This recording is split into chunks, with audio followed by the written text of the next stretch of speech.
Hello friends, कैसे हैं आप लोग। सबको मेरा जय भीम। नमो बुद्धा। बुद्ध और उनका धर्म में दुष्ट आदमी यानी व्यक्ति की पहचान कैसे करें। नंबर 1, चारिका करते समय साथ चल रहे भिक्षुओं को अपनी सम्मान चर्चा के अनुसार भगवान बुद्ध ने इस प्रकार उपदेश दिया। नंबर 2, भिक्षुओं को संबोधित करते हुए भगवान बुद्ध ने कहा, क्या तुम जानते हो कि दुष्ट आदमी की पहचान क्या है। भन्ते, नहीं, भिक्षुओं ने उत्तर दिया। नंबर 3, मैं तुम्हें एक दुष्ट आदमी के लक्षण बतलाता हूँ। नंबर 4, कोई कोई आदमी ऐसा होता है जो पूछे जाने पर तो कहना ही क्या, बिना पूछे ही दूसरों के अवगुणों को बताता फिरता है, लेकिन पूछे जाने पर, प्रश्न किए जाने पर वह बिना ढके बिना दबाए दूसरों के अवगुणों को बहुत विस्तार से बताता है। लिखो, ऐसा आदमी दुष्ट होता है। नंबर 5, कोई कोई आदमी ऐसा होता है जो ना पूछे जाने पर तो कहना ही क्या, पूछे जाने पर भी दूसरे के गुण नहीं बताता, पूछे जाने पर, प्रश्न किए जाने पर वह दूसरों के बारे में अच्छा बोलता है।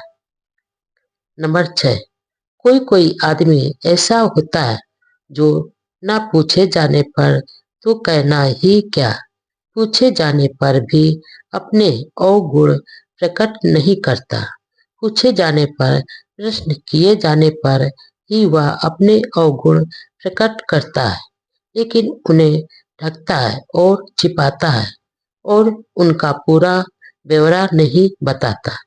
भिक्षुओं, ऐसा आदमी दुष्ट आदमी होता है। नंबर 7, भिक्षुओं, कोई कोई आदमी ऐसा होता है जो पूछे जाने की तो बात ही क्या, बिना पूछे जाने पर भी अपने गुणों को प्रकट करता है, पूछे जाने पर वह बिना ढके बिना छिपाए और विस्तार में अपने सद्गुणों का वर्णन करता है। लिखो, ऐसा आदमी दुष्ट आदमी होता है। आदमी का पतन कैसे होता है।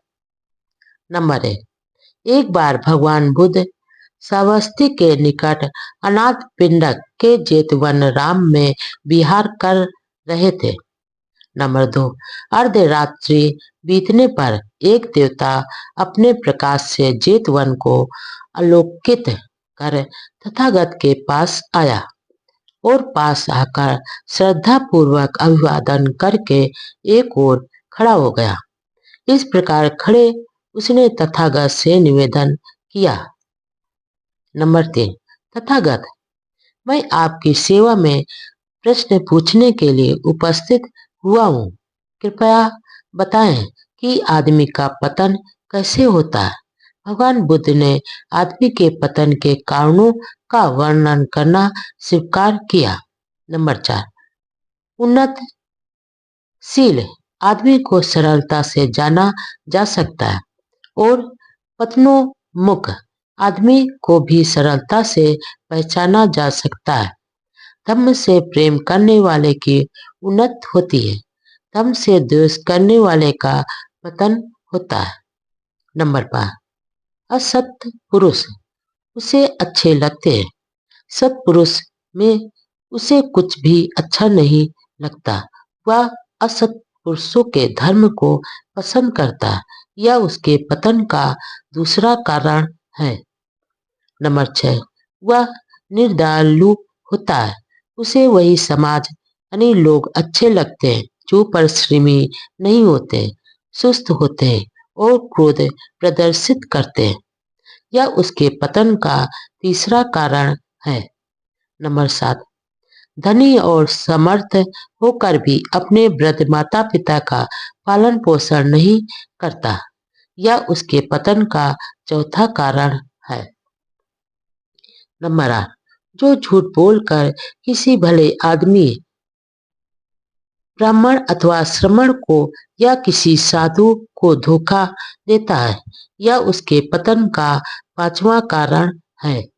नंबर 9, जो बहुत संपत्ति का स्वामी होता है, जिसके पास बहुत धन धान्य होता है, लेकिन जो अकेला ही उसका आनंद भोगता है, यह उसके पतन का छठा कारण है। नंबर 10, जो आदमी अपनी जात यानी जन्म, धन या गोत्र पर अभिमान करता है और अपने संबंधियों का तिरस्कार करता है, यह उसके पतन का सातवां कारण है। नंबर 11, जो आदमी विलासी है, शराबी है, जुआरी है और उसके पास जो कुछ है उसका अपव्यय करता है और लुटाता है, यह उसके पतन का आठवां कारण है। नंबर 12, जो अपनी पत्नी से संतुष्ट न रहकर वेश्याओं पर तथा स्त्रियों के पास जाता है, यह उसके पतन का नवा कारण है। नंबर 13, जब वृद्ध व्यक्ति नव युवती को घर ले आता है तो उसकी ईर्ष्या के कारण वह चैन से नहीं सो सकता, यह उसके पतन का 10वां कारण है। नंबर 14, जो किसी असहमी फिजूल खर्च स्त्री अथवा आदमी को अपनी संपत्ति का अधिकारी बना देता है, यह उसके पतन का 11वां कारण है। नंबर 15, जो क्षत्रिय कुल में जन्मा, अल्प साधन रखने वाला है, किंतु बहुत महत्वाकांक्षी होने के कारण राज की अभिलाषा रखता है, यह उसके पतन का 12वां कारण है। नंबर 16, हे देव, पतन के इन कारणों को जान ले और यदि तू इन पर विजय प्राप्त कर लेगा तो तू सुरक्षित रहेगा। पति और पत्नी के बीच मधुर संबंध। नंबर 1, एक समय भगवान बुद्ध मथुरा और बेरजा के बीच महापथ पर पहुंचे। बहुत से ग्रस्त तथा उनकी पत्नियां भी मथुरा और बेरजा के बीच महापथ पर पहुंचे। नंबर 2, उस समय भगवान बुद्ध सड़क को छोड़कर एक वृक्ष के नीचे जा विराजमान हुए। इन ग्रस्तों और उनकी पत्नियों ने भगवान बुद्ध को वृक्ष के नीचे बैठे देखा। नंबर 3, यह देखकर वे वहां पहुंचे जहां तथागत विराजमान थे। वहां पहुंचकर उन्होंने भगवान बुद्ध का अभिवादन किया और एक ओर बैठ गए और तब उन्होंने तथागत से पूछा कि पति पत्नी के बीच किस प्रकार का अच्छा संबंध होना चाहिए। इस प्रकार बैठे हुए उन ग्रस्तों तथा उनकी पत्नियों से भगवान बुद्ध ने कहा। नंबर 4, गृहपतियों, पति पत्नी के साथ रहने के 4 रूप होते हैं। एक दुष्ट पुरुष एक दुष्ट स्त्री के साथ रहता है। एक दुष्ट पुरुष एक देवी के साथ रहता है। एक देव एक दुष्ट स्त्री के साथ रहता है और एक देव एक देवी के साथ रहता है। नंबर 5, गृहपति। एक पति हत्या करता है, चोरी करता है, बेविचार करता है, झूठ बोलता है, नशीली चीजें पीता है, दुष्ट है, पापी है, धन लोलुप है, मन से ग्रस्त जीवन व्यतीत करता है और सदाचारियों को गालियां देता है और दुर्वचन बोलता है।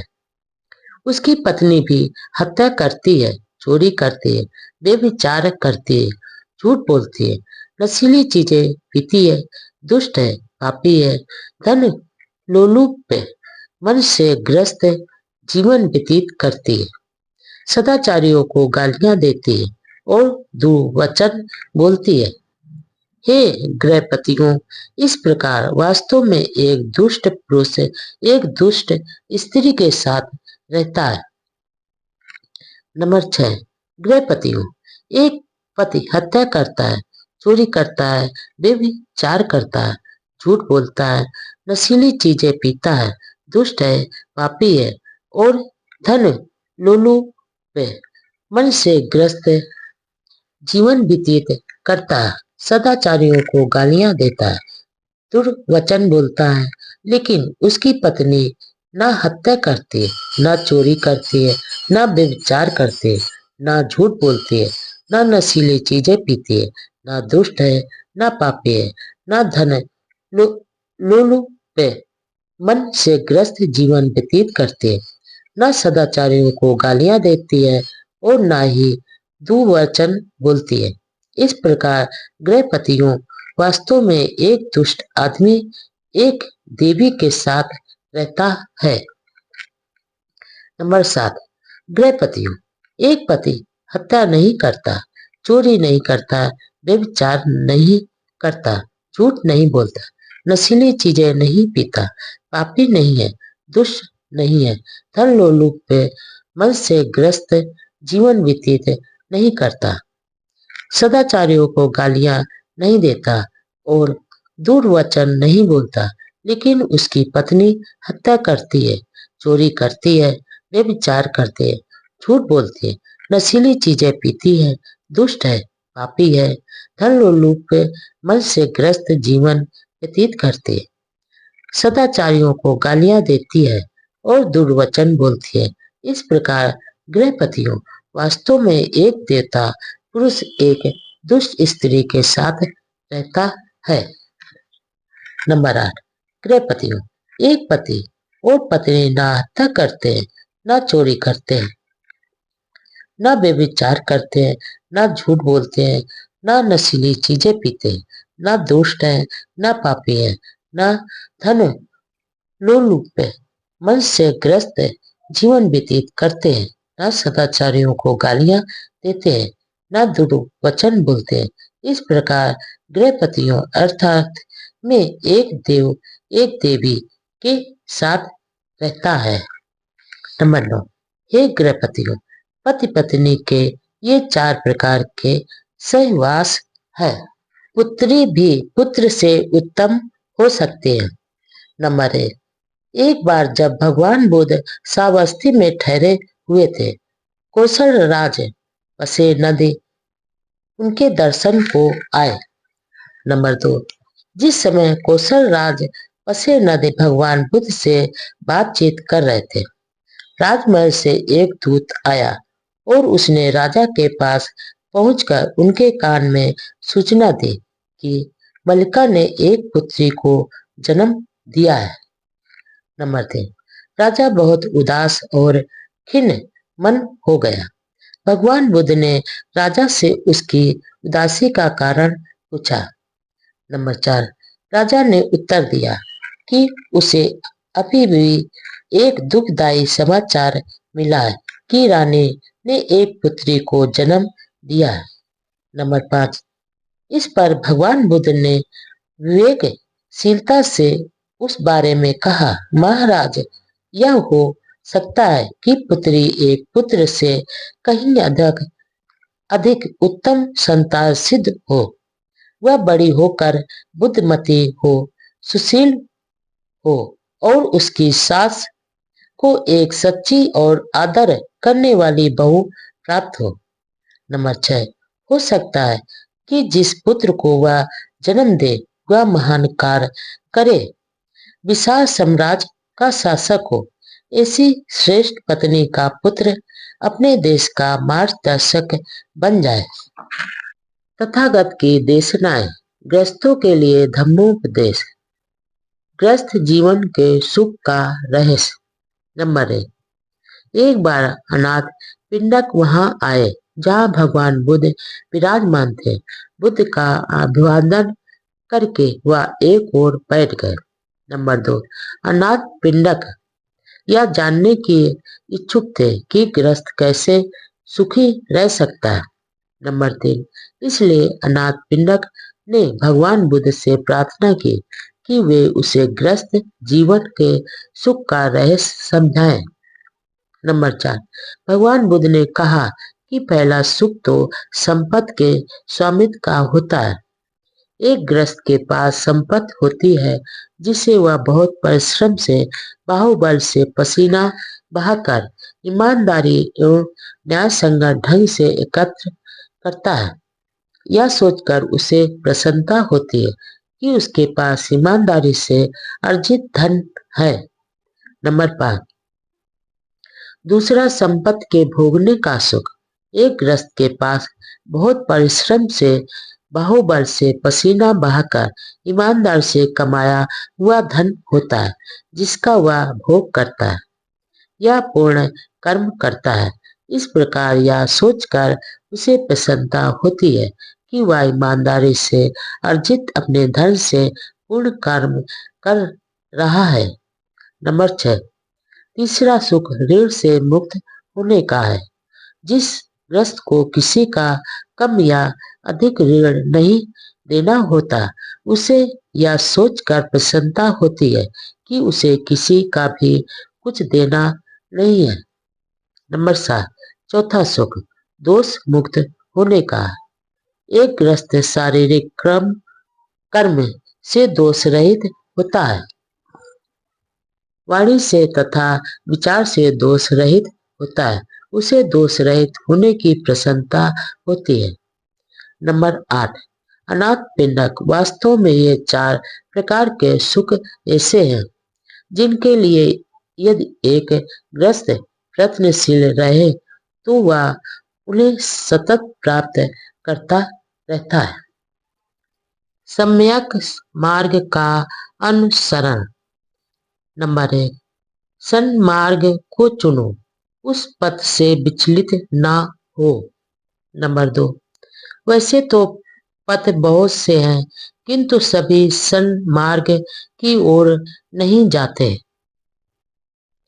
नंबर 3, सन्मार्ग थोड़े से ही लोगों को सुखी बनाने के लिए नहीं है बल्कि सभी को सुखी बनाने के लिए है। नंबर 4, या यदि में कल्याणकारी होना चाहिए, मध्य में कल्याणकारी होना चाहिए और अंत में कल्याणकारी होना चाहिए। नंबर 5, सन्मार्ग पर चलने का अर्थ है बौद्ध जीवन मार्ग पर चलना। नंबर 6, मार्गों में अष्टांगिक मार्ग ही सर्वश्रेष्ठ है। सत्यों में 4 8 सत्य सर्वश्रेष्ठ है। शीलों का राग रहित होना सर्वश्रेष्ठ है और सर्वश्रेष्ठ पुरुष वह है जो देखने को चश्मान है। नंबर 7, यही एक मार्ग है, प्रज्ञा की विशुद्धि का दूसरा मार्ग नहीं है, इसलिए इसी पथ का अनुसरण करो। नंबर 8, यदि तुम इस मार्ग पर चलोगे तो दुख का अंत कर सकोगे। मैंने जब दुख रूपी कांटे को शरीर से निकालने की सम्यक जानकारी प्राप्त कर ली, तभी मैंने इस मार्ग का उपदेश दिया। नंबर 9, तुम्हें स्वयं प्रयास करना होगा। तथागत तो केवल पथ प्रदर्शक है। नंबर 10, सभी संस्कार यानी निर्मित पदार्थ अनित्य नाशवान है। जब प्रज्ञा से कोई इसे जानता और देखता है तो वह दुख का अंत करता है। नंबर 11, सभी धर्म नाथ में है। जब कोई प्रज्ञा से इसे जानता और देखता है तो उसे दुख से मुक्ति प्राप्त होती है। नंबर 12, जो उत्साहपूर्वक कार्य करने के समय उत्साहपूर्वक कार्य नहीं करता, जो तरुण और सशक्त होने पर भी अत्यंत आलसी रहता है, जिसकी संकल्प शक्ति और विचार शिथिल है, ऐसा प्रमाद युक्त आदमी कभी प्रज्ञावान नहीं हो सकता। नंबर 13, वाणी पर ध्यान दे, विचारों को संयत रखें तथा शरीर से कोई दुष्कर्म नहीं करें। आदमी यदि केवल इन तीन कर्म पंथों को निर्मल रखे तो वह बुद्ध उपदिष्ट पथ को प्राप्त कर लेगा। नंबर 14, वास्तविक ज्ञान से लाभ प्राप्त ज्ञान जन होती है। ज्ञान के अभाव विमूढ़ता से हानि होती है। इन दोनों लाभ तथा हानि के पथों को जानकर आदमी को चाहिए कि ऐसा व्यवहार करे जिससे कि ज्ञान में वृद्धि हो। नंबर 15, शरतकालीन कुमुद की तरह निज स्नेह यानी स्वार्थ को खुद अपने हाथों से काट डालो। शांति पथ पर भले प्रकार आरूढ़ हो जाओ। सुगत यानी बुद्ध ने निर्वाण की यही देशना की है। नंबर 16, अधम का अनुसरण न करें, अब विचारवान बनकर न रहे, मिथ्या मत का पालन न करें। नंबर 17, स्वयं को जागरूक करें, प्रमाद न करें, शीलों का पालन करें। शीलवान संसार में सुखी रहता है। नंबर 18, जो पहले भले ही प्रमादी रहा हो किंतु बाद में जो प्रमाद को छोड़ देता है वह बादलों से मुक्त चंद्रमा की तरह इस संसार को प्रकाशित करता है। नंबर 19, जिसके अच्छे कर्म उसके बुरे कर्मों को ढक लेते हैं वह बादलों से मुक्त चंद्रमा की तरह इस लोक को प्रकाशित करता है। नंबर 20, जो आदमी धर्म का अतिक्रमण करता है और झूठ बोलता है उसके लिए कोई भी पाप कर्म आकरणीय नहीं है। नंबर 21, जो सदा जागरूक रहते हैं, जो दिन रात ध्यान में रत रहते हैं और जो निर्वाण प्राप्ति के लिए प्रयत्नशील रहते हैं उनके आश्रय अस्त हो जाते हैं। नंबर 22, यह पुरानी बात है कि चुप रहने वाले की भी लोग निंदा करते हैं, अधिक बोलने वाले की भी निंदा करते हैं, कम बोलने वाले की भी निंदा करते हैं। इस पृथ्वी पर ऐसा कोई नहीं जिसकी कोई निंदा न करता हो। नंबर 23, न कोई ऐसा आदमी हुआ है, न होगा और न है जिसकी सदा ही निंदा होती हो अथवा सदा प्रशंसा ही होती हो।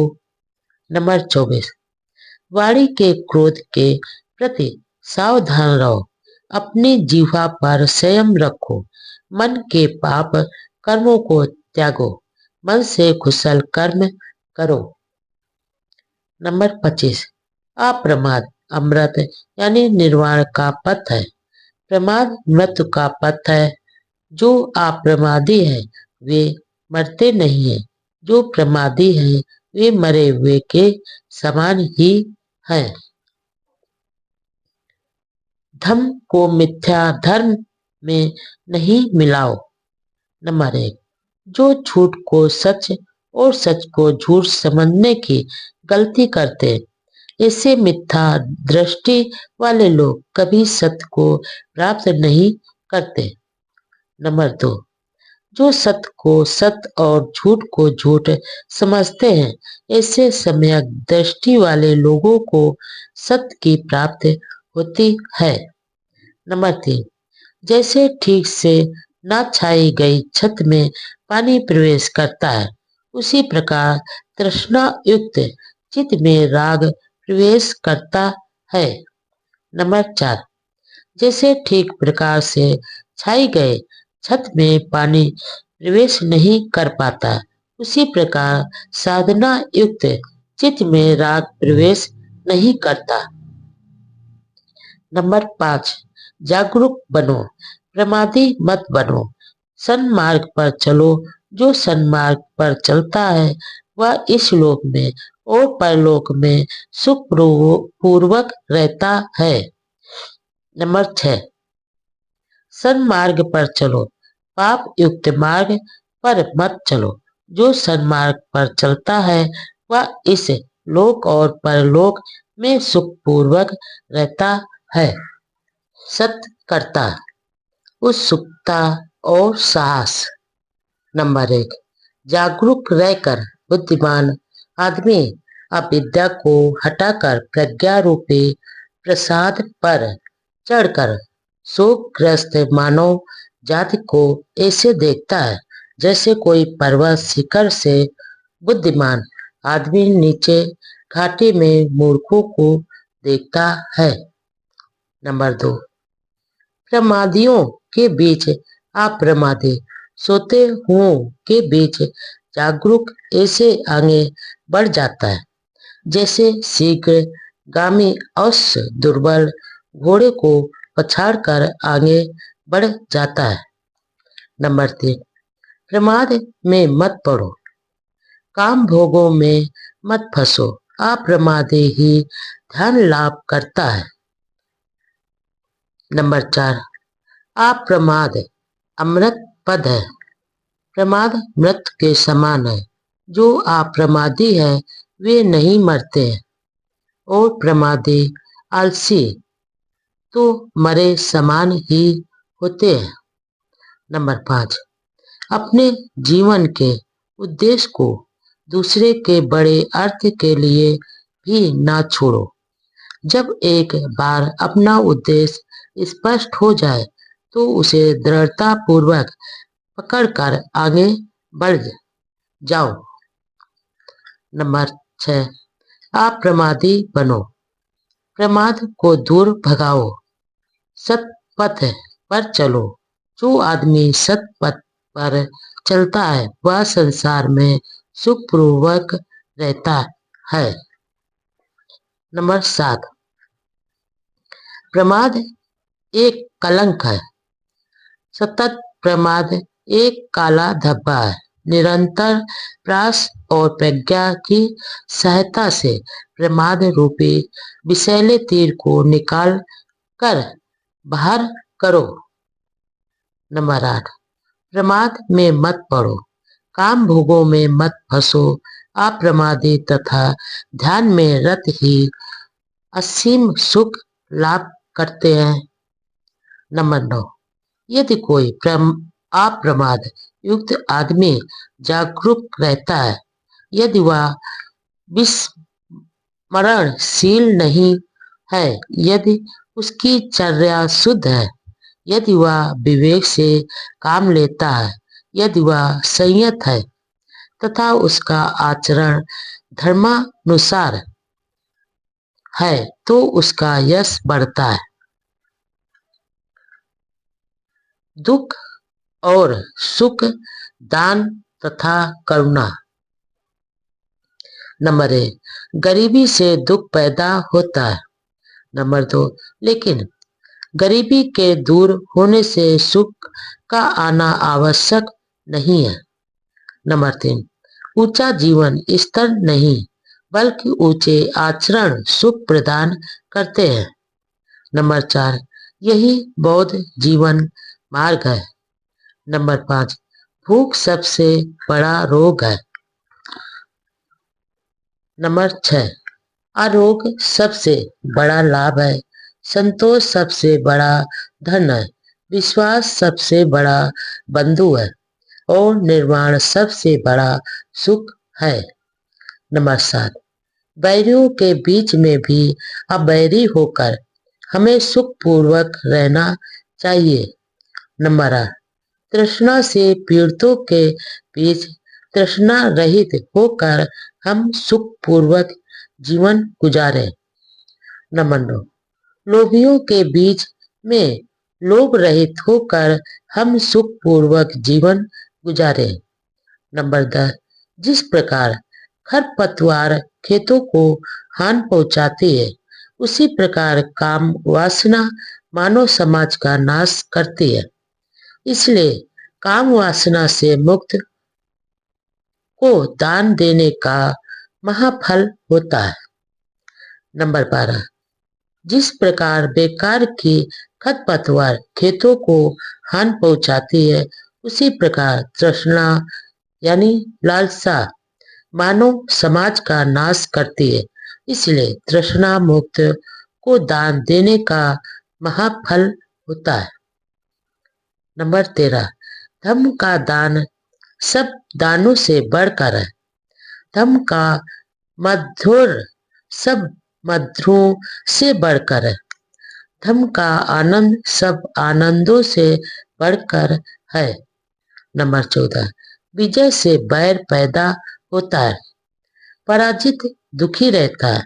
जिसने विजय और पराजय का त्याग कर दिया है और संतोषी है, वह सुखी रहता है। नंबर 15, रागनी के समान आग नहीं, घृणा के समान पराजय नहीं, इस संसार के समान कोई पीड़ा का कारण नहीं, शांति के समान कोई सुख नहीं।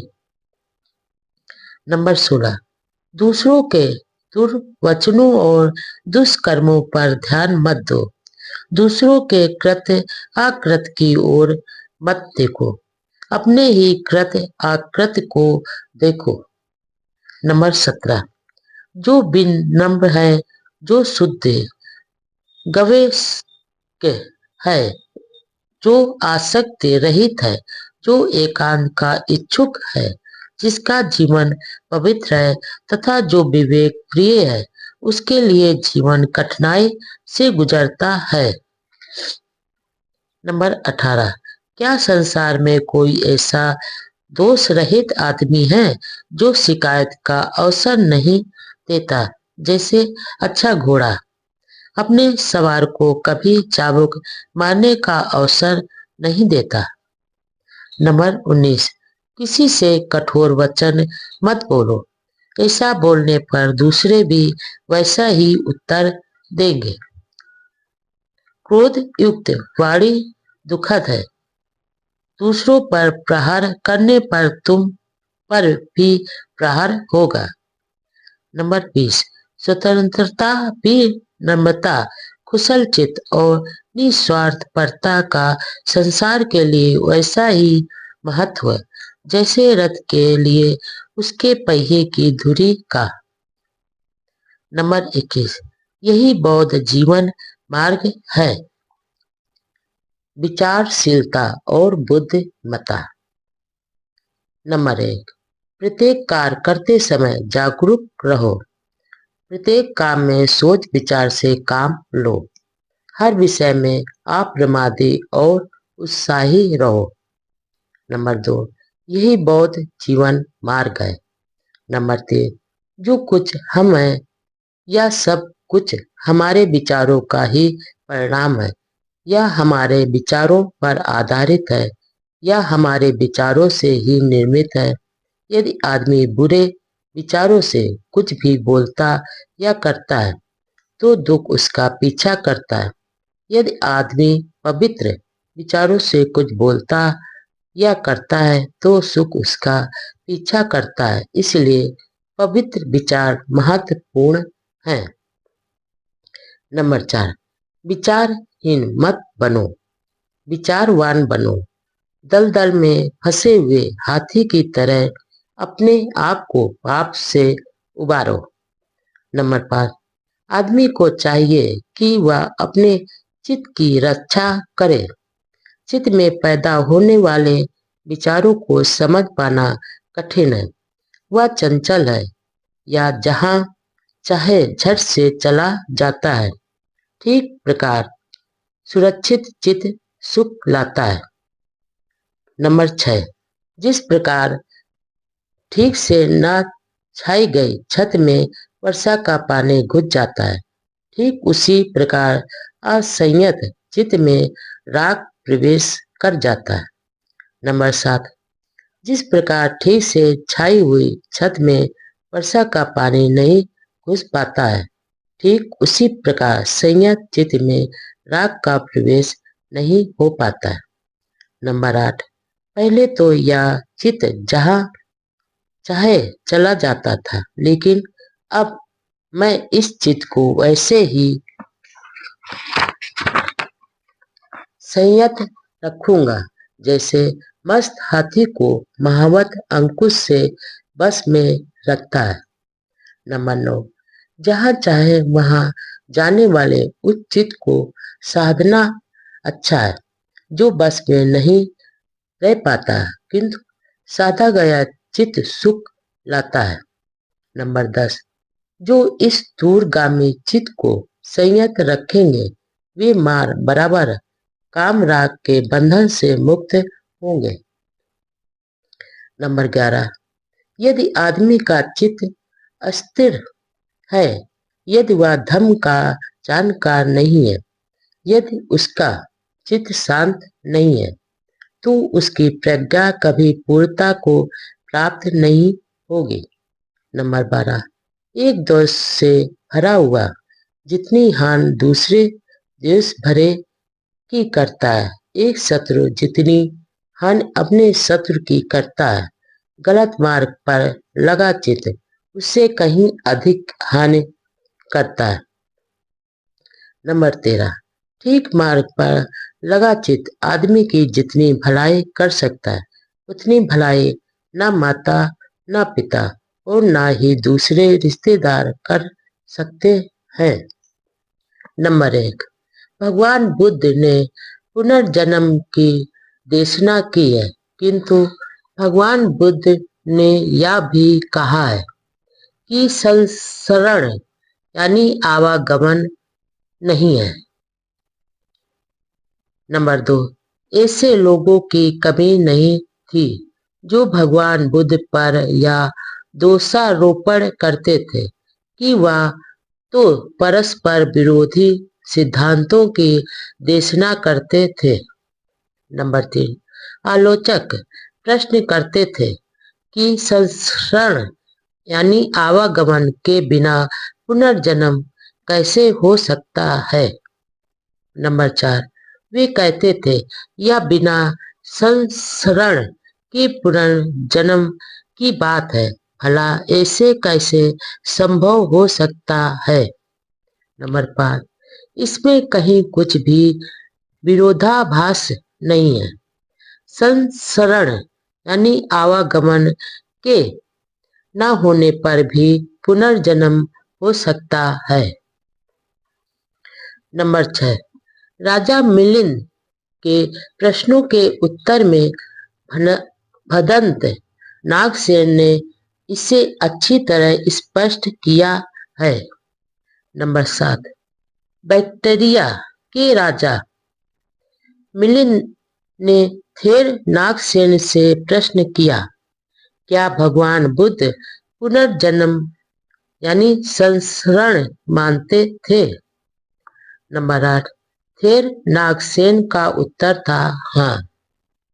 नंबर 9, तो क्या इसमें परस्पर विरोधाभास नहीं है। नंबर 10, थेर नागसेन ने उत्तर दिया नहीं।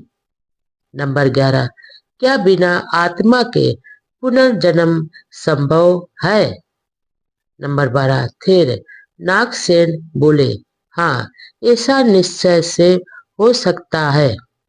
नंबर 13, कृपया समझाइए कि यह कैसे हो सकता है।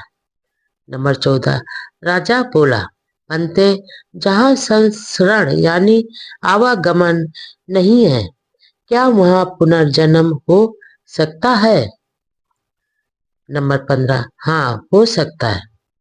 नंबर 16, लेकिन यह कैसे हो सकता है, मुझे एक उदाहरण देकर समझाइए।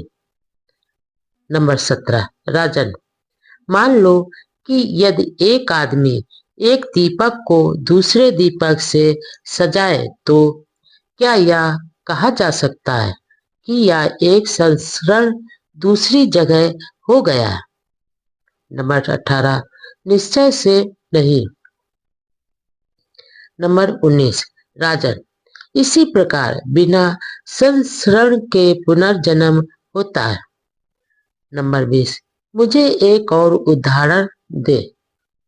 नंबर 21, महाराज, क्या आपको कोई छंद बराबर कविता का चरण याद है जो आपने बचपन में अपने आचार्य से सीखा हो? नंबर 22, हाँ मुझे याद है। नंबर 23, तो क्या वह छंद आपके आचार्य के मुंह से निकलकर आपके मुंह में आया? नंबर 24, निश्चय से नहीं। नंबर 25, राजन, इसी प्रकार बिना संसरण के पुनर्जन्म होता है। नंबर 26, भंते, बहुत ठीक। नंबर 27, राजा बोले, भंते, क्या आत्मा जैसी कोई चीज है? नंबर 28, अर्थात दृष्टि से आत्मा जैसी कोई वस्तु नहीं है। नंबर 29, भंते, बिल्कुल ठीक। भ्रम के कारण बुद्धिवादी तर्क संगत व मानव कल्याण की बात है बुद्ध वचन। नंबर 1, भगवान बुद्ध के उपदेशों को जिन श्रोताओं ने सुना उनमें अधिकांश भिक्षु थे। नंबर 2, किसी भी विषय में भगवान बुद्ध का क्या कहना था उसे जनसाधारण तक पहुंचाने वाले भिक्षुगण ही थे। नंबर 3, लेखन कला अभी विकसित नहीं हुई थी, इसलिए भिक्षुओं को वह सब कंठस्थ करना होता था। प्रत्येक भिक्षु जो कुछ वे सुनते थे, प्रत्येक भिक्षु जो कुछ सुनता था उसे कंठस्थ करने की चिंता नहीं करता था। लेकिन कुछ भिक्षु थे जिन्होंने कंठस्थ करना अपना व्यवसाय बना लिया था। वे भाड़क कहलाते थे। नंबर 4, बौद्ध त्रिपट और उसकी अष्ट कथाएं समुद्र की तरह विशाल है। उन्हें कंठस्थ कर पाना सचमुच एक बड़ा असाधारण कार्य था। नंबर 5, प्रायः ऐसा पाया गया है कि भगवान बुद्ध ने जो कुछ कहा उसे गलत ढंग से प्रस्तुत किया गया है। नंबर 6, भगवान बुद्ध के जीवन काल में ही कई बार उनके वचनों के गलत प्रस्तुतिकरण की जानकारी उनको दी गई। नंबर 7, उदाहरण के तौर पर ऐसी 5 अवसरों पर उल्लेख किया जा सकता है। एक का उल्लेख अलग दम सूत्र में आया है, दूसरे का महाकाम विभंग सूत्र में, तीसरे कंठल सूत्र में, चौथे का महत कहना संख्या सूत्र में और 5वां का जीवक सूत्र में। नंबर 8, शायद इस तरह के और भी अनेक अवसरों पर तथागत के वचनों का गलत प्रस्तुतिकरण किया गया हो, क्योंकि हम देखते हैं कि भिक्षु भी भगवान बुद्ध के पास गए और प्रश्न किया कि ऐसी परिस्थिति में उन्हें क्या करना चाहिए।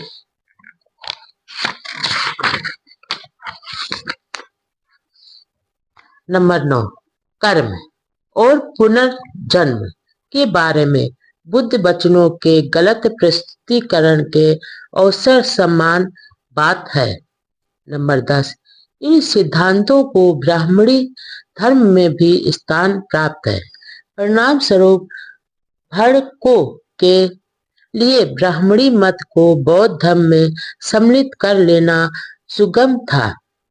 नंबर 11, इसलिए त्रिपिटक में जिसे भी बुद्ध वचन के रूप में माना गया उसे स्वीकार करने में बहुत सावधानी की आवश्यकता है। नंबर 12, लेकिन इसके लिए एक कसौटी उपलब्ध है। नंबर 13, यदि कोई ऐसी बात है जिसके बारे में विश्वास के साथ कहा जा सकता है, तो वह यह है कि उनका कोई महत्व नहीं होता। यदि उनका कथन बुद्ध संगत, तर्क संगत नहीं होता। इसलिए जो कुछ भी बुद्ध संगत है और तर्क संगत है, अन्य बातें समान होते हुए उसे बुद्ध वचन के रूप में लिया जा सकता है। नंबर 14। दूसरी बात यह है कि भगवान बुद्ध ने कभी ऐसी बेकार की चर्चा में नहीं पड़ना चाहा जो व्यक्ति के कल्याण के लिए लाभकारी नहीं थी। इसलिए कोई भी ऐसी बात जिसका व्यक्ति के कल्याण से कोई संबंध नहीं, यदि भगवान बुद्ध के सिर मढ़ी जाती है तो उसे बुद्ध वचन स्वीकार नहीं किया जा सकता। नंबर 15। एक तीसरी कसौटी भी है, वह यह कि भगवान बुद्ध ने सभी विषयों को 2 वर्गों में विभक्त कर रखा था। ऐसे विषय जिनके बारे में वे निश्चित थे और ऐसे विषय जिनके बारे में वे निश्चित नहीं थे। जो विषय पहली श्रेणी में आते हैं उनके बारे में उन्होंने अपने विचार निश्चयात्मक रूप से और अंतिम रूप से व्यक्त किए हैं। जो विषय दूसरी श्रेणी में आते हैं उनके बारे में उन्होंने अपने विचार व्यक्त किए हैं, लेकिन ऐसे विचार बदले भी जा सकते हैं। नंबर 16। वार्ता करते समय जिन 3 प्रश्नों के बारे में संदेह और मतभेद है, उनके बारे में यह निर्णय करने से पहले कि भगवान बुद्ध का निश्चय मत क्या था, यह आवश्यक है कि हम इन कसौटियों को ना भूलें। बौद्ध जीवन मार्ग, कुशल कर्म, अकुशल कर्म तथा पाप। नंबर 1। कुशल कर्म करो, अकुशल कर्मों में भागीदार ना बनो, कोई पाप कर्म ना करो। नंबर 2। यही बौद्ध जीवन मार्ग है। नंबर 3। यदि आदमी कुशल कर्म करे तो उसे इसको बार बार करना चाहिए, उसी में चित्त लगाना चाहिए। कुशल कर्मों का संचय सुख कर होता है। नंबर 4। अच्छाई के बारे में यूं ही मत सोचो कि मैं इसे प्राप्त नहीं कर सकूंगा। बूंद बूंद से घड़ा भर जाता है। इसी प्रकार थोड़ा थोड़ा संचय करके कुशल कर्मों में वृद्धि होती है। नंबर 5। जिस काम को करके व्यक्ति को पछताना ना पड़े और जिसके फल को वह आनंदित होकर और संतुष्ट होकर हो सके, उस काम का करना अच्छा है। नंबर 6। जिस काम को करके आदमी को पश्चाताप ना हो और जिसके फल को हर्ष और संतुष्टि से भोगा जा सके, उस काम का करना अच्छा है। नंबर 7। यदि आदमी कोई कुशल कर्म करे तो उसे वह कुशल कर्म बार बार करना चाहिए। उसे इसमें आनंदित होना चाहिए। सुख कर्म का संचय आनंददायक होता है। नंबर 8। एक अच्छे आदमी को भी बुरे दिन देखने पड़ जाते हैं जब तक उसके कुशल कर्मों का फल विपाक नहीं मिलता, लेकिन जब उसे अपने कुशल कर्मों का फल मिलना आरंभ होता है तब अच्छा आदमी अच्छे दिन देखता है। नंबर 9। अच्छाई के बारे में यह कभी ना सोचे कि मैं इसे प्राप्त ना कर सकूंगा। जिस प्रकार बूंद बूंद करके पानी का घड़ा भर जाता है, उसी प्रकार थोड़ा थोड़ा करके भी भला आदमी अच्छाई का संचय कर लेता है। नंबर 10। चंदन की सुगंध कमल, जूही तथा मल्लिका की सुगंध से बढ़कर सील की सुगंध होती है। नंबर 11, धूप और चंदन की सुगंध कुछ ही दूर तक जाती है, किंतु सील की सुगंध बहुत दूर तक जाती है। नंबर 12, बुराई के बारे में भी यह ना सोचें कि यह मुझ तक नहीं पहुंचेगी। जिस प्रकार बूंद बूंद करके पानी का घड़ा भर जाता है, उसी प्रकार थोड़ी थोड़ी करके बुराई भी बहुत हो जाती है। नंबर 13, उस काम का करना अच्छा नहीं जिसे करके पछताना पड़े और जिसके फल को अश्रु मुक्त होकर विलाप करते हुए भोगना पड़े। नंबर 14, यदि कोई आदमी दुष्ट मन से कुछ बोलता है या कोई काम करता है तो दुख उसके पीछे पीछे ऐसे ही हो लेता है जैसे गाड़ी का पहिया खींचने वाले पशु के पीछे पीछे। नंबर 15, पाप कर्म ना करो, प्रमाद ना करो, मिथ्या दृष्टि ना रखो। नंबर 16, कुशल कर्मों में अप्रमादी हो, बुरे विचारों का दमन करो। जो कोई कुशल कर्म करने में ढील करता है, उसका मन पाप में रमण करने लगता है। नंबर 17, उस काम का करना ठीक नहीं जिसे करने के बाद पछताना पड़े, जिसका फल अश्रुमुख होकर होना पड़े। नंबर 18, पापी भी सुख ही देखता है जब तक उसका पाप कर्म का विपाक बराबर फल नहीं होता, लेकिन जब उसके पाप कर्म का विपाक होता है तो वह दुख भोगता है। नंबर 19, किसी आदमी को बुराई के प्रति सावधान होकर यह नहीं सोचना चाहिए कि यह मुझ तक नहीं पहुंच सकेगी। जैसे पानी की बूंदों के गिरने से भी घड़ा भर जाता है, उसी प्रकार थोड़ा थोड़ा संचय करते हुए मूक आदमी पाप से भर जाता है। नंबर 20, आदमी को कुशल कर्म करने में जल्दी करनी चाहिए और मन को बुराई से दूर रखना चाहिए।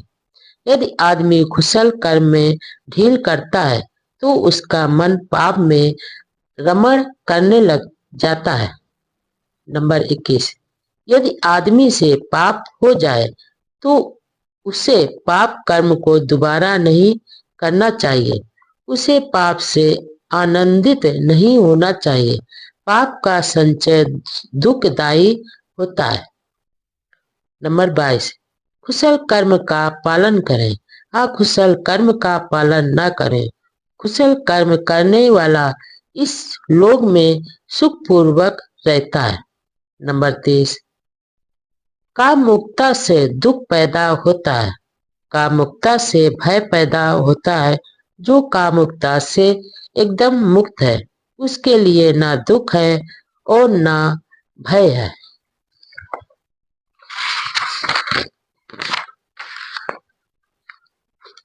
नंबर 24, भूख सबसे बड़ा रोग है, संस्कार सबसे बड़ा दुख है। जो इस सत्य को जान लेता है उसके लिए निर्वाण सबसे बड़ा सुख हो जाता है। नंबर 25, स्वयं प्रति स्वयं उत्पन्न तथा स्वयं पोषित पाप कर्म करता ऐसे ही पीस डालता है जैसे वज्र मूलवान मणि को तोड़ता है।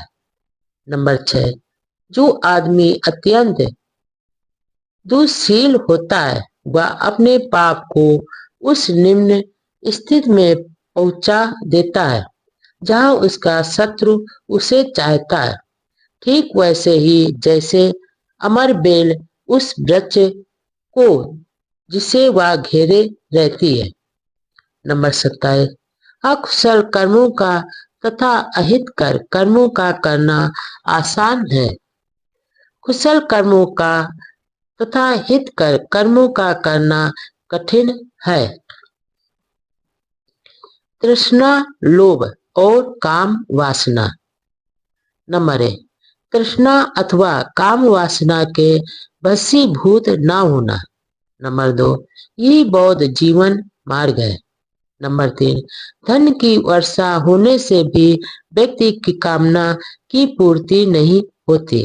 बुद्धिमान व्यक्ति ठीक प्रकार जानता है कि कामनाओं की पूर्ति का न होना कष्टदायक है। नंबर 4, वह दिव्य काम भोगों में भी आनंद नहीं लेता। तृष्णा के क्षय में ही उसका सुख होता है। वह सम्यक संबुद्ध का श्रावक होता है। नंबर 5, तृष्णा से शोक पैदा होता है। तृष्णा से भय पैदा होता है। जो तृष्णा से मुक्त है उसके लिए ना शोक है ना भय है। नंबर 6, तृष्णा से दुख की उत्पत्ति होती है। तृष्णा से ही भय उत्पन्न होता है। जो व्यक्ति तृष्णा से पूर्णतया मुक्त है उसके लिए ना दुख है ना भय है। नंबर 7, जीवन के अर्थात उद्देश्य को भूलकर जो मिथ्याभिमान में लिप्त होता है वही समय बाद ध्यान करने वाले से ईर्ष्या करने लगता है। नंबर 8, आदमी को किसी भी वस्तु के प्रति आसक्ति नहीं होनी चाहिए। वस्तु विशेष की हानि से दुख होता है। जिन्हें ना किसी से प्रेम है और ना घृणा है वे बंधन मुक्त है। नंबर 9, काम भोग से दुख पैदा होता है। काम भोग से भय पैदा होता है। जो काम भोग से मुक्त है उसे ना दुख है और ना भय है। नंबर 10, आसक्ति से दुख पैदा होता है। शक्ति से भय पैदा होता है। जो आसक्ति से मुक्त है उसे ना दुख है और ना भय है। नंबर 11, काम वासना से दुख पैदा होता है। काम वासना से भय पैदा होता है। जो काम वासना से मुक्त है उसे ना दुख है और ना भय है। नंबर 12, लोभ से दुख पैदा होता है। लोभ से भय पैदा होता है। जो लोभ से मुक्त है उसे ना दुख है और ना भय है। नंबर 13, जो शीलवान है, जो प्रज्ञावान है, जो न्यायप्रिय है, जो सत्यवादी है तथा जो अपने कर्तव्य को पूरा करता है इससे सभी प्यार करते हैं। नंबर 14, जो आदमी चिरकाल के बाद प्रवास में सकुशल लौटता है उसका रिश्तेदार, मित्र तथा प्रियजन अभिनंदन करते हैं। नंबर 15, इसी प्रकार कुशल कर्म करने वाले के कुशल कर्म परलोक में उसका उसी प्रकार स्वागत करते हैं जिस प्रकार परदेश से लौटने पर उसके रिश्तेदार और मित्र उसका स्वागत करते हैं। ठेस यानी पीड़ा और द्वेष यानी घृणा। नंबर 1, किसी को ठेस यानी आघात अथवा पीड़ा मत पहुंचाओ। किसी से द्वेष मत रखो। नंबर 2, यही बौद्ध जीवन मार्ग है। नंबर 3, क्या संसार में कोई आदमी इतना निर्दोष है कि वह दोषारोपण का अवसर ही नहीं देता, जैसे एक शिक्षित घोड़ा चाबुक की मार का अवसर ही नहीं देता। नंबर 4, श्रद्धा, शील, वीर, समाधि, धर्म, विचय बराबर सत्य की खोज, विद्या तथा आचरण की पूर्णता तथा स्मृति बराबर जागरूकता से इस महान दुख का अंत करो। नंबर 5, प्रवज्जित का सबसे उत्तम अभ्यास है दीर्घकालीन दुख में भी धैर्य रखना। निर्वाण सबसे बड़ा दुख है।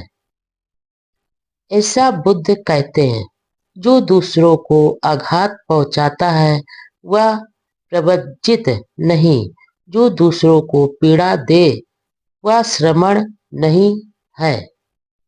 नंबर 6, वाणी से बुरा मत वाणी से बुरा वचन ना बोलना, किसी को हानि ना पहुंचाना, विनय पूर्वक बराबर नियमानुसार संयत रहना, यही बुद्धि की देशना है। नंबर 7, ना जीव हिंसा करो और ना कराओ। नंबर 8, अपने लिए सुख चाहने वाला जो सुख चाहने वाले अन्य प्राणियों को ना कष्ट देता है और ना ही उनकी हत्या करता है, यह सुख प्राप्त करेगा। नंबर 9, यदि कांसे के टूटे बर्तन की तरह तुम निःशब्द हो जाओ तो तुमने निर्वाण प्राप्त कर लिया, तुम क्रोध से मुक्त हो जाओगे।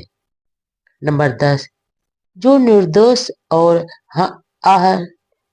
कर व्यक्तियों को कष्ट पहुंचाता है वह स्वयं कष्ट भोगेगा। नंबर 11, जो कसाय वस्त्र में शांत निःशब्द अपने बस में संयत पवित्र है और दूसरों का छिद्रापेषण यानी बुराई ढूंढना नहीं करता फिरता, वह वास्तव में एक श्रमण है, एक भिक्षु है। नंबर 12, क्या संसार में कोई आदमी लज्जावश इतना संयत है कि उसे कोई उत्तेजित ही ना कर सके, जैसे अच्छा घोड़ा चाबुक की अपेक्षा नहीं रखता। नंबर 13, यदि कोई आदमी किसी अहानि कर शुद्ध और निर्दोष आदमी को कष्ट पहुंचाता है तो उसका पाप लौटकर उसी मूर्ख आदमी पर पड़ता है, ठीक वैसे ही जैसे हवा के विरुद्ध फेंकी हुई धूल फेंकने वाले पर ही आकर पड़ती है। क्रोध और शत्रुता बैर। नंबर 1, क्रोध मत करो, शत्रुता को भूल जाओ, अपने शत्रुओं को मैत्री से जीतो। नंबर 2, यही बौद्ध जीवन मार्ग है। नंबर 3, क्रोधाग्नि शांत की जानी चाहिए। नंबर 4, जो यही सोचता रहता है उसने मुझे गाली दी, उसने मेरे साथ बुरा व्यवहार किया, उसने मुझे हरा दिया, उसने मुझे लूट लिया, उसका बैर कभी शांत नहीं होता। नंबर 5, जो ऐसे विचार नहीं रखता उसी का बैर शांत होता है। नंबर 6, शत्रु तो शत्रु ही हान करता है और घृणा करने वाले की, लेकिन अंत में यह किसकी हान होती है। नंबर 7, आदमी क्रोध को अक्रोध से जीते, बुराई को भलाई से जीते, लोभी को उदारता से जीते और झूठे को सच्चाई से जीते। नंबर 8, सत्य बोले, क्रोध ना करे, थोड़ा होने पर भी दे। नंबर 9, क्रोध का त्याग करे, अभिमान को छोड़ दे, सब बंधनों को तोड़ दे। जो आदमी नाम रूप में आसक्त नहीं है, जो किसी भी चीज को अपना नहीं समझता, उसे कोई कष्ट नहीं होता। नंबर 10, जो चढ़े क्रोध को भ्रमण करते रथ की भात पकड़ ले, उसे मैं सारथी कहता हूँ। दूसरे लोग तो लगाम थामने वाले मात्र हैं। नंबर 11, विजय तो बैर को उत्पन्न करती है और पराजित आदमी दुख की नींद सोता है। राग आदि द्वेष जिसके शांत है वह आदमी जय पराजय को छोड़कर सुख की नींद सोता है। नंबर 12, काम गिन के समान आग नहीं, घृणा के समान दुर्भाव नहीं, इस कंधों के समान दुख नहीं, निर्वाण से बढ़कर सुख नहीं। नंबर 13, बैर से बैर कभी शांत नहीं होता, प्रेम से ही बैर शांत होता है, यही सनातन नियम है। व्यक्ति, मन और मन के मैल। नंबर 1, आदमी वैसा ही होता है जैसा उसका मन उसको बना देता है। नंबर 2, सब मार्ग पर आगे बढ़ने के लिए मन को साधना पहला कदम है। नंबर 3, बौद्ध जीवन मार्ग में यह मुख्य शिक्षा है। नंबर 4, हर बात में मन ही प्रमुख तत्व है, मन ही सर्वश्रेष्ठ है। नंबर 5, यदि कोई आदमी दुष्ट मन से बोलता है या करता है तो दुख उसके पीछे ऐसे ही हो लेता है जैसे गाड़ी के पहिए गाड़ी खींचने वाले पशु का पीछा करते हैं। नंबर 6, यदि आदमी स्वच्छ मन से बोलता है या करता है तो कभी साथ न छोड़ने वाली छाया की तरह सुख उसका पीछा करता है। नंबर 7, रक्षित होने में कठिन और दीर्घ सिद्ध होने में कठिन इस चंचल मन को मेधावी आदमी उसी प्रकार सीधा करता है जैसे बाड़ बनाने वाला बाड़ को। नंबर 8, जिस प्रकार पानी से बाहर निकाल कर घूम में फेंक दी गई मछली फड़फड़ाती है, उसी प्रकार मार राग द्वेष मोह के फंदे से मुक्त होने के लिए यह मन फड़फड़ाता है। नंबर 9, जिसे नियंत्रण में रखना कठिन है, जो चंचल है, जो हमेशा आनंद ही खोजता रहता है, ऐसे मन को नियंत्रण में रखना अच्छा है। नियंत्रित मन सुख लाता है। नंबर 10, अपने आप को एक दीप के समान बनाओ, परिश्रम करो। जब तुम्हारे चित्त मलों का नाश हो जाएगा और तुम निर्दोष हो जाओगे तो तुम मनोनीत दिव्यलोक को प्राप्त हो जाओगे। नंबर 11, बुद्धिमान पुरुष क्षण क्षण क्रमशः थोड़ा थोड़ा अपने मल बराबर जंग को वैसे ही जलाए जैसे कि सुनार चांदी के मल को जलाता है। नंबर 12, लोहे से उत्पन्न मल बराबर जंग जैसे जिससे उत्पन्न होता है उसे ही खा जाता है, उसी प्रकार अति चंचल पुरुष के अपने ही कर्म उसे दुर्गति की ओर ले जाते हैं। नंबर 13, लेकिन सब मलों से भी बढ़कर एक मल है, अविद्या। अविद्या इस सब से बढ़कर मल है। हे भिक्षु, इस मल का त्याग कर निर्मल बनो।